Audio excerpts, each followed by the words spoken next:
evening, and welcome to the Filmmakers of Easton. I'm Lauren Swartz, your hostess, and I thank you for joining us tonight. The Filmmakers of Easton is sponsored by the Easton Film Festival, and we come to you every week from Comcast Studios down in the Easton Industrial Park. And the Film Festival Committee strives to enhance the lives of Eastonians and also the environs, because we're in several surrounding cities as well. For the lovers of film, makers of film, and anybody who's just interested in hearing us yabber on about film. So we have this show that we bring to you. We also have a film club that shows films every other Friday night at Andrews Bakery, 7 o'clock. You can check out the film schedule at our website, eastonfilmfestival.com, also at Andrews Bakery, which is on Belmont Street across from Stonehill College. They have our schedule up as well. So we encourage anybody to come. Films are free. This year we are highlighting great directors. So we've looked at Henry Ford, Hitchcock, John Ford, John Ford, Hitchcock, and others, and so we encourage you to join us and have a few of the Andrews Bakery's delicacies as well. We also sponsor annual film competition, which comes up in June, so you'll look for information on how to apply on our website and in the Easton Journal. So we hope that we are presenting things that allow you to be involved and encourage you to come to any and all events. We are certainly welcoming of all ages and all interest and knowledge of film. So I would like to open my show, as I usually do, with my partner in crime, Bill Ames. So welcome, Bill. It's good to see you yet again. Thanks, Lauren. It's a pleasure to be back on Filmmakers of Easton. Well, we've been very busy, as we were talking as the show started, that seeing films, doing films, there's a lot of stuff going on just in the committee itself. So we had a film educational offering this past weekend. That's right. We had, thanks to Gino Del Gercio, who lives on Center Street, who is a producer for PBS, right, Public Broadcasting. And Gino very graciously hosted a seminar for us between 10 and 1 o'clock on Saturday.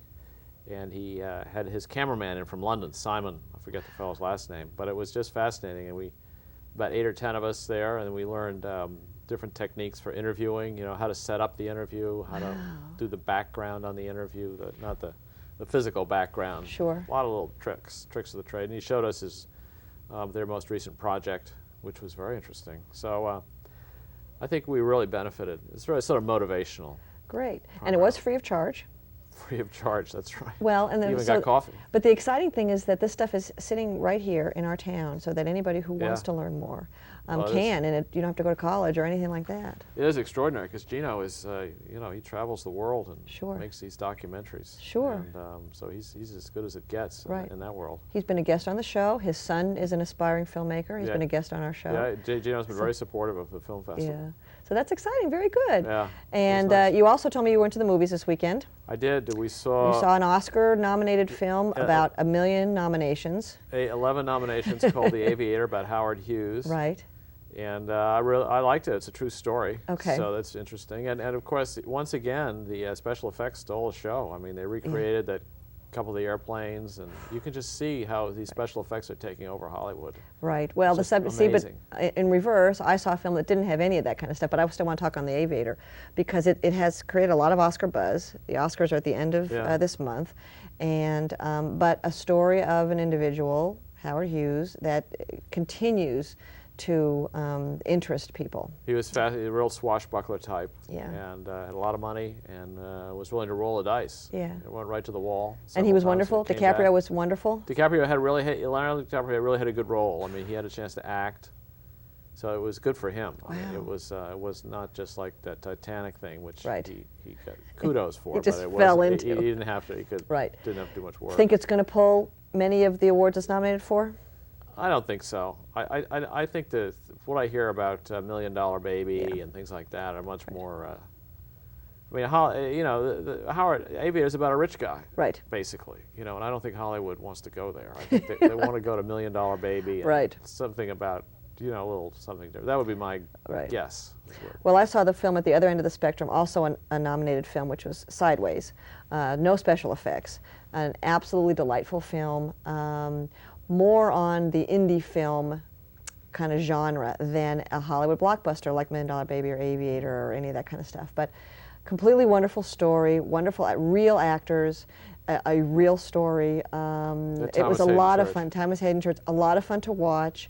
Not a kids movie. I don't even know what's rated, but it's not a kids movie. But it was just a lot of fun, laughter, but also an adult. I mean, it's an adult comedy that what you're laughing at is yourself and some of the painful things of growing up as an adult. So it was very good. I hope it comes through with something. I don't know, how strong it's going to be against some of the huge Hollywood things. It'll be tough, but Yeah. it was a huge box office Right. success. Yeah, it's been No a lot of question. fun, and it was sold out. We were Friday night. It was completely sold out. Yeah, I so. think anyone, and the ending's great when Right. the groom looks at his friend. I'm not going to spoil the film, Okay, don't neither do spoil the you. film. But anyway, we have some other business going on here. I mean, our purpose of our show here is to highlight the filmmakers of Yes. Easton. And the nice thing about it is we have this annual film competition, which generates a lot of interest and a lot of talent. And so what we've started to do, with the aid of our good friend Rich Hudson, is to examine in more closer detail some of the films that have come to the film festival in the past. And one of these that he's examined this week was produced by students, called Salem Witch Trials. Lauren Maggio. Lauren Maggio and Three-time crew, entrant. right? Who very talented. I'm sure she's going to go on to pursue a film career. But this was a film that Rich, has taken apart, and we're going to look at sections of it first in terms of the qualities of filmmaking and the aspects that it shows that somebody at home could, take apart and say, I have an interest in something, and if I, can piece it together the way we're showing you a film is pieced together, I think I could have a production at it. So the main things, I guess, to note is that it is a simple story told simply. It didn't need clever music or clever costumes or any of that kind of stuff. But it is a systematic storytelling, which is an easy thing to examine. And I guess the main opinion that I came away with was sometimes you see filmmakers, even especially new filmmakers, they try to do too much in a film. And what's nice about looking at this film is that she didn't try to do too much and try to make it too, Salem Witch Trials, gory or it's dramatic because of Salem and that kind of stuff. So that's my overall opinion, and also as Rich was going through it, some of the feedback that he gave. So the first scene that we'd like to examine is, I guess, one of the more dramatic scenes. But the thing that you should examine is that it's told, the camera doesn't move. You're viewing the scene, and this is one technique that a filmmaker can use that really does give drama to it, because you're just looking at a picture, basically, and the action going on inside of a picture. Like when we would go see a dramatic production, on stage or on Broadway. So why don't we have the control room show us our first scene. Children, were you at the house of Tituba today? No. If you were, you need to tell me everything that has happened. What's going on? What are you talking about? So we're looking at, conversation. There's drama. There's the highlight of that particular scene is more the actors and their acting qualities, not what's going on around them. There's obviously no special effects, but costumes have set a stage. I mean, I told you already it's about Salem Witch Trials, but obviously these costumes are not what normal teenagers or adults would be wearing these days. Though having it set in Easton, this could be Salem, this could be the anywhere. 1800s, the 1700s, it doesn't matter. Yeah. Our lovely flora and fauna looks the same as it did 200 years ago. Made a real effort. So, that's an interesting, it's interesting just to focus on that in terms of we're telling a simple story, there's simple actions, that was a simple time. And those, that's a great way to look at that time period, is it wasn't fancy stuff at the time. So the second scene that Rich pulled out is, again, adding more drama. We're still looking at this. These are students, and this is a student-run production, so you have to focus on that and really looking at how very talented they are. I mean, they really are grabbing the drama of the scene and it shows that this is really an actor's kind of movie. So let's take a look at scene 2, please. Hello, Rebecca. Hello, Anne. Can you recite the Lord's Prayer? I think so. Our Father, full of grace, the Lord be with me, and daily bread. That's not the Lord's Prayer that I know. So obviously this is a test, and I don't think she passes the test. But again, we're looking at a stark scene. We're looking at simple dialogue, but again, very poised, possessed, actors. And I think it's interesting to look at it, even if we just saw that one scene and nothing else, in a film clip in a regular movie theater. You say, oh, this is kind of interesting. What is this about? It's a good setting, too, the way they did. They found a bed that's not too far from what could be there. Right. And they That didn't have an important. electric lamp or anything like that. To Exactly. And distract for, you. a filmmaker at home, you're looking to set a scene with something, and it's wherever. Attention to detail and period stuff is very important because it is more noticeable on film than when you're there as an actor doing it. The third scene that we've pulled out is there's a little bit more camera technique involved. So I'd rather go ahead and let's look at the scene first, and then we'll talk about the camera techniques. But pay attention to what the camera's doing as well as what's going on in the scene. So, Elizabeth Smith. How were you involved with the Salem witch trials? Well, I witnessed it from beginning to end. How did the Salem witch trials first start? There was a separatist movement between Salem town and Salem village that caused Samuel Parris, our new minister, to bring along his slave Tituba. Clever. almost a completely different film. If you just look at that scene by itself, now, this is a very advanced, we're looking at basically a location shot or a statue shot, and then you have a voiceover, and you have a fade of almost a ghost. And in thinking about Salem, and the ghosts or the spirits that many were accused of being able to talk to or talk through, I thought it was very clever that she did that. But again, almost a completely different technique from the initial exterior drama scene that we saw, and then the second interior, more of a setting with furniture and costume stuff. And now we're looking at, this is now modern filmmaking technique. This is not Salem witch trials days filmmaking technique with fade and all that kind of stuff. But there was a lot that we now know that they can share, through the film. So I thought it was a wonderful illustration of, when I remember that part first came on, I thought, oh, this is so cool. And these are, these are students. So it's not complicated for anybody to be able to tweak stuff to get a point across. It shows you the power of these editing systems. She did that Exactly. double exposure there, or whatever overlay was extraordinary. Sure, and again, simple but very effective. Exactly. I mean, these, this filmmaker has some experience, but still, filmmakers, you don't know how it's going to look. You have to experiment. You have to try different techniques. I mean, every great filmmaker that we've ever heard about or read about played with sounds in the toilet, sounds, experiments with color and reverse, chromo type prints or whatever. I mean, they, if you don't question and don't, say, well, wonder how this would sound or look or whatever, then you're not going to, you're not going to push your envelope really. So, but what I keep coming back to is the overall image that was conveyed throughout the film. It is the Salem witch trials. It is the particular period of time, way long ago, when clothing was very specific. Furnishings were very specific. They looked a certain way, and people's thoughts and feelings and emotions were certainly heightened. And so to be able to, portray this in a film, again, by students, was really, really exciting to watch.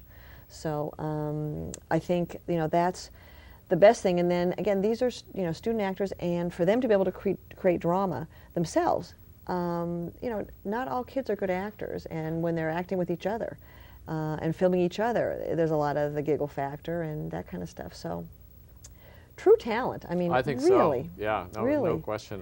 Attention to detail in terms of the just that double exposure, the overlay in the last You like that? work. It was nicely put off to the right side of the, Right. not put in the middle, and it was, so Sure. it didn't look cute.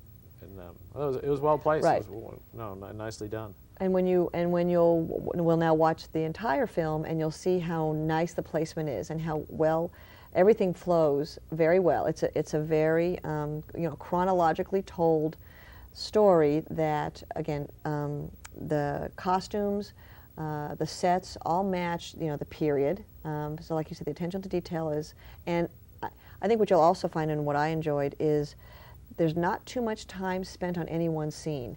It's the timing, which is not something you can always plan or purposefully put in, is very nice. It flows very nicely. You don't sit there and say that scene went on a little too long, or she could have cut that, or I wish she would have done that a little bit longer. She has a very good sense of rhythm, and I think that's something that's just natural to Lauren. Well, so. Plus, she's done a number of films, so Exactly, And so her she's father entered a very excellent film, Sure.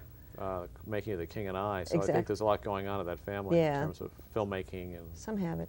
Some Some don't.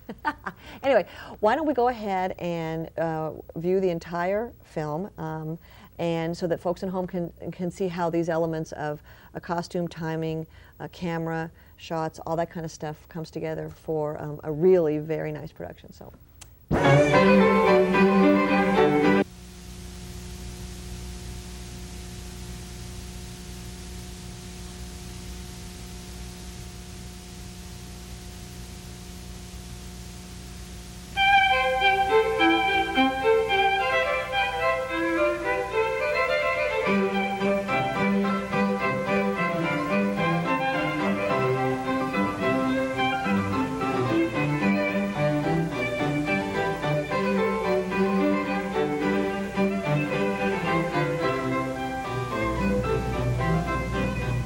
It was a dark time in the late 1600s.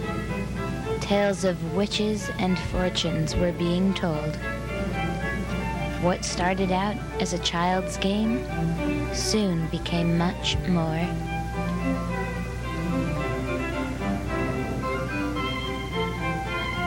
The following is a reenactment of some of the events that occurred during the Salem witch trials. Tituba's hut. The stories begin.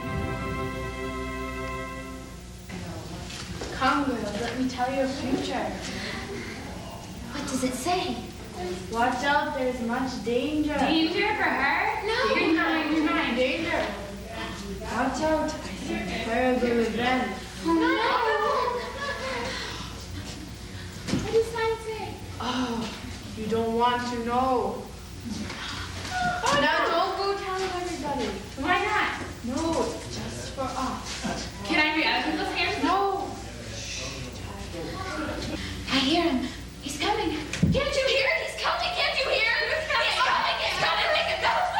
He's coming. He's coming. Make him go away. Make it stop. I see him. I see him. He's coming. He's coming. Go away. Make him go. Make him go.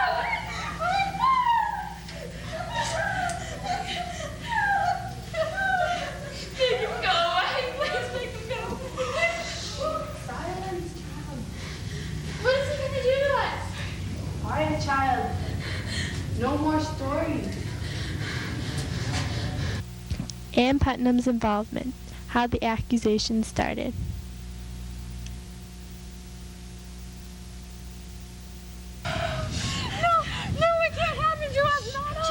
Children, wait. Children, were you at the house of Tituba today? No. If you were, you need to tell me everything that has happened. What's going on? What are you talking about? The devil? The devil? Please, get up. You need to tell me, please. He's coming. What about the devil? What has she been telling you? He's coming? He's gonna get us. The devil? Children, you need to tell me everything that has happened at Tituba's house. Please, this is important. No. Tituba's arrest. Her trial follows up afterwards. Tituba, you have been accused of witchcraft. Come with me. I ain't done nothing. I'm innocent. Yes, you have. People have told us you are a witch. Go.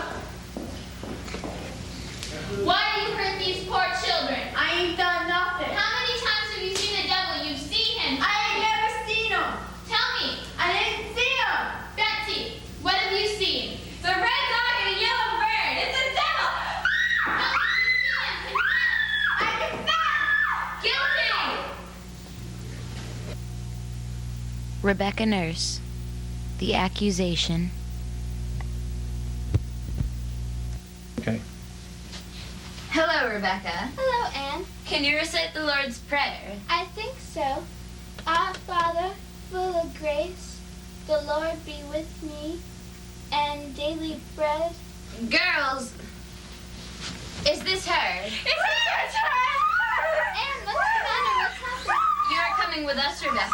You've been accused of witchcraft. What? Lord, help me. It is false. I am clear. My life now lies in your hands.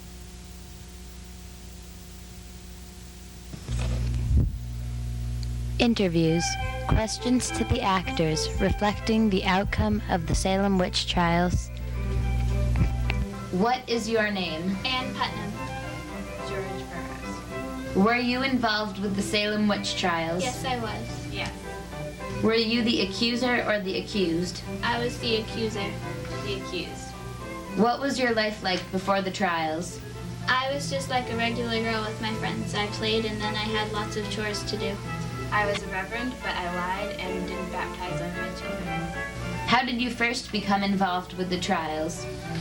Well, I followed the girls around to go to Tituba and learn about her Yoruban religion. And then my mother told me that we should find out more about Tituba so we could get revenge on Samuel Parris. I was a reverend, but a child accused me of being the leader of all witches. Looking back on it, do you personally think that these trials were fair? No, I don't. No, because at my hanging, I recited the Lord's Prayer flawlessly, but I was still hanged. What will be the outcome of your situation? After 19 hangings and one other death, I think increased Mathers will solve the problem. Thank you for your time. I'll be hanged. Thank you for your time. What is your name? Increased Mathers. How did you solve the Salem witch trials? Well, I preached a long sermon, and I also wrote a letter stating that letting one witch go is better than killing 10 innocent people. And then Thomas Brattle wrote a long correspondence that was very influential and ended the Salem witch trials. Thank you. What is your name? Elizabeth Smith. How were you involved with the Salem witch trials? Well, I witnessed it from beginning to end. How did the Salem witch trials first start? There was a separatist movement between Salem town and Salem village that caused Samuel Parris, our new minister, to bring along his slave Tituba. Who was the first accused witch? Oh, that was Tituba.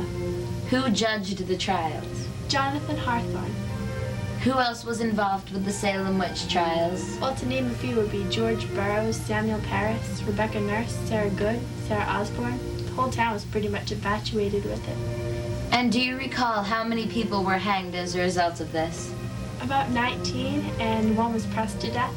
Thank you for your time. Thank you. Governor William Phipps wrote 2 influential letters, and all prisoners were released from Phipps's court. Those released were left in poverty, though, because all their property was seized upon arrest. The townspeople's lives soon got back to normal, but the afflicted girls disappeared from public life. Samuel Parris was out of a job because the Puritan church thought he encouraged the girls. The reputations of the accused were then cleared. But the memory of the Salem witch trials will live on forever.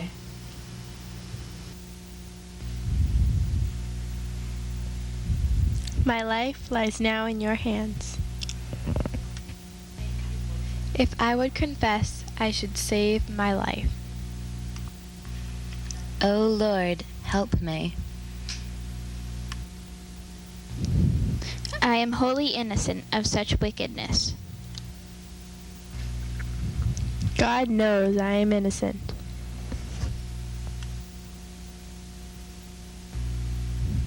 I do plead not guilty. I can deny it to my dying day. I am no witch.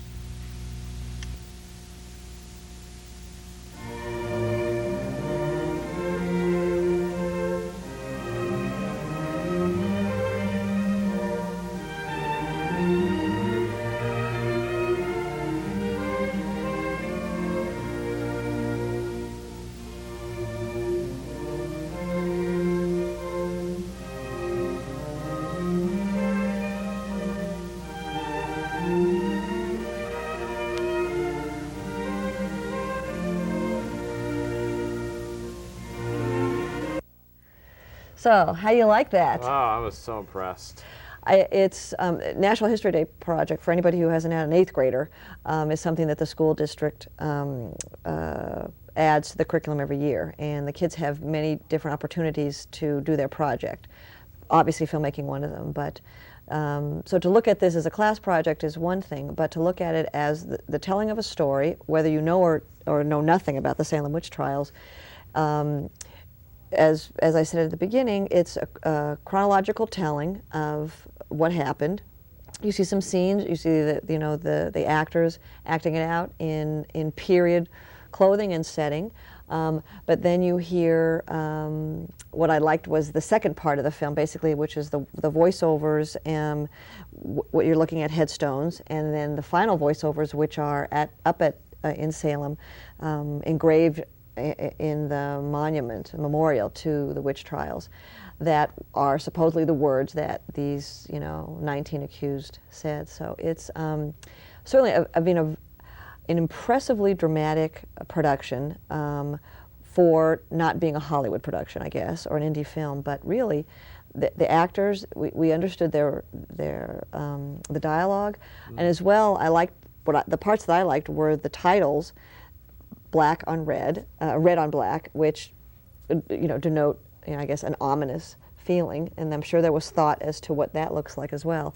But and then which separated the story. You told the story, you told how it started, the middle, the end, and then the conclusion. And I just thought it really a lot of talent, and expecting a lot of stuff, obviously, from Lauren in the future. That's the first time I've seen the double exposure, or layering one layer on top of the other in the film festival, used to that extent. Sure. That was a core part of it, and certainly conjured up death and ghosts and superstition and whatever, how to characterize Salem witch trials as sort of mystical or whatever. Right, because we don't have, obviously, photographic evidence, but we had headstones and fade overs, and then you had, at the end, they had the women, the actors standing there, and they were faded over, images of Salem, as well as prominent people, characters from the Salem witch, Bradford or Hawthorne, the lawyer, that kind of stuff. And I like the way they did, they walked the camera past those graves up in Salem rather than doing stills. Right. They could have just gone stills and faded. From the book, but I think it was nice to sort of walking, so I am the camera. Right, and again, we haven't even talked about the sound, the music, and again, really what I think is period music, simple, but lilting and a little haunting. Again, an excellent mood setter.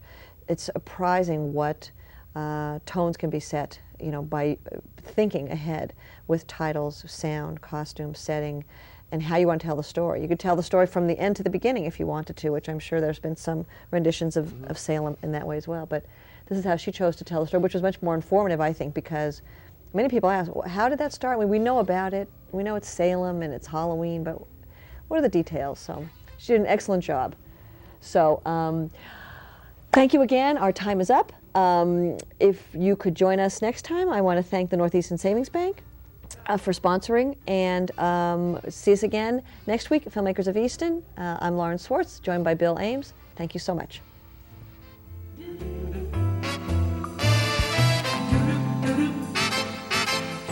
Do